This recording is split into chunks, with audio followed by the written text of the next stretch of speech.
चरकसंहिता सूत्रस्थानम् ऊनत्रिंशोऽध्यायः। दशप्राणायतनीयः।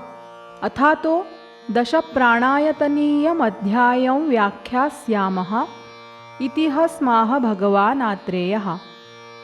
दशैवायतनान्याहुः प्राणा येषु प्रतिष्ठिताः। शङ्खौ मर्मत्रयं कण्ठो रक्तं शुक्रौजसी गुदम्। तानीन्द्रियाणि विज्ञानै चेतना हेतुमामयान्।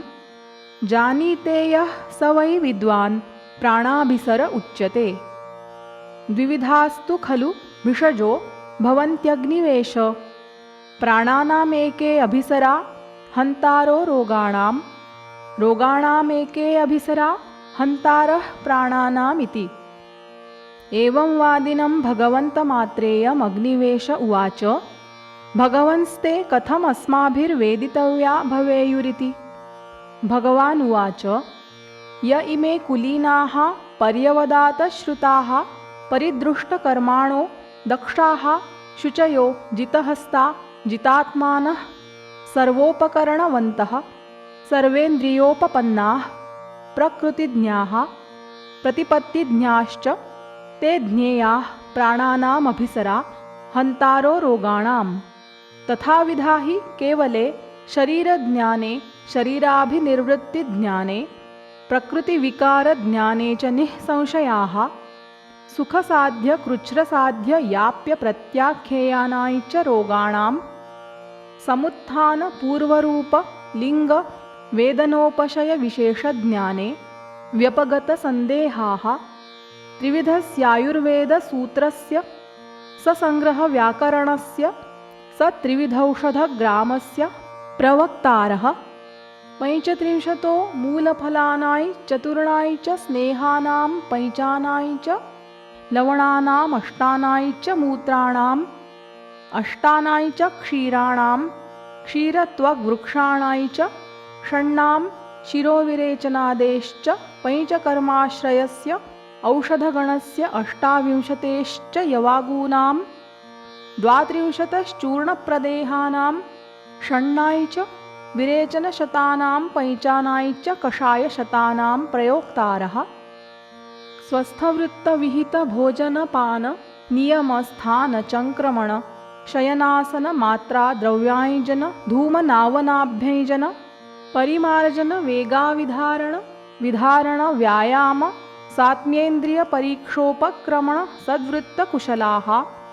चतुष्पादोपगृहीते च भेषजे षोडशकले सविनिश्चये सत्रिपर्येषणे सवातकलाकलज्ञाने व्यपगतसन्देहाः।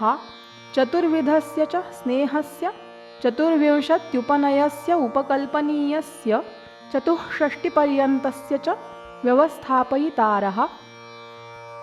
बहुविधविधानयुक्तानाय च स्नेह्य स्वेद्य वम्य विरेच्य विविधौषधोपचाराणाय च कुशलाः।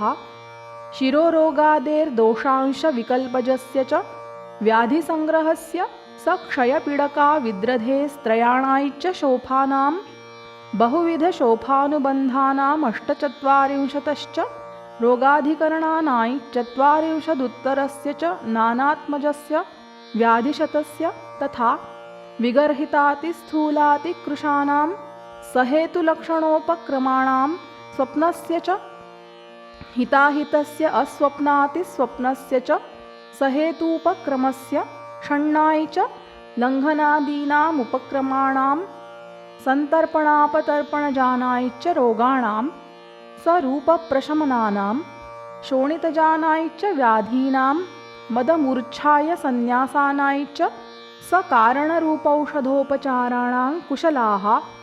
कुशलाश्चाहारविधिविनिश्चयस्य प्रकृत्या हिताहितानाम् आहारविकाराणाम् अग्र्यसंग्रहस्य आसवानाय च चतुरशीतेर्द्रव्यगुणकर्मविनिश्चयस्य रसानुरससंश्रयस्य सविकल्पवैरोधिकस्य द्वादशवर्गाश्रयस्य च अन्नपानस्य सगुणप्रभावस्य सानुपानगुणस्य नवविधस्य अर्थसंग्रहस्य आहारगतेश्च हिताहितोपयोगविशेषात्मकस्य च शुभाशुभविशेषस्य धात्वाश्रयाणाय च रोगाणां सौषधसंग्रहाणां दशानाय च प्राणायतनानाय च वक्ष्याम्यर्थे दशमहामूलीये 30तमाध्याये।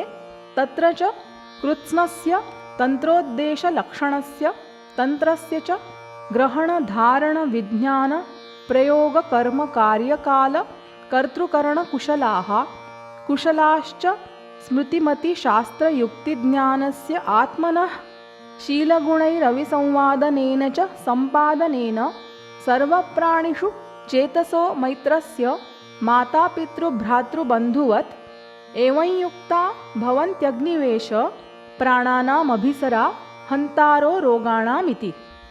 अतो विपरीता रोगाणामभिसरा हन्तारः प्राणानां विषच्छद्मप्रतिच्छन्नाः कण्टकभूता लोकस्य प्रतिरूपकसधर्माणो राज्ञां प्रमादाच्चरन्ति राष्ट्राणि।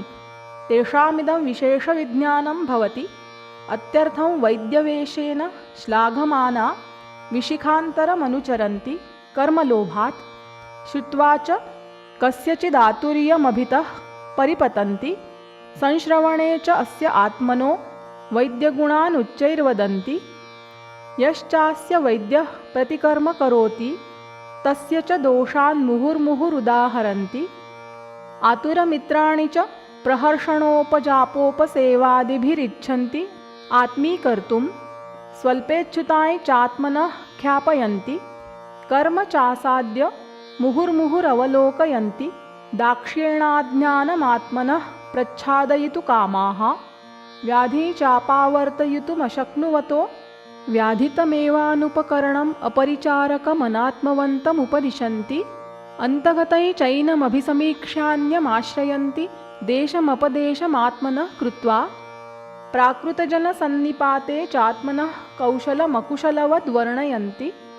अधीरवच्च धैर्यमपवदन्ति धीराणां। विद्वज्जनसन्निपातं चाभिसमीक्ष्य प्रतिभयमिव कान्तारमध्वगाः परिहरन्ति दूरात्।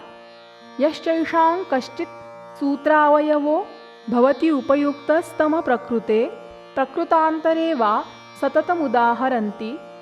न चानुयोगमिच्छन्ति अनुयोक्तुं वा मृत्योरिव चानुयोगादुद्विजन्ते।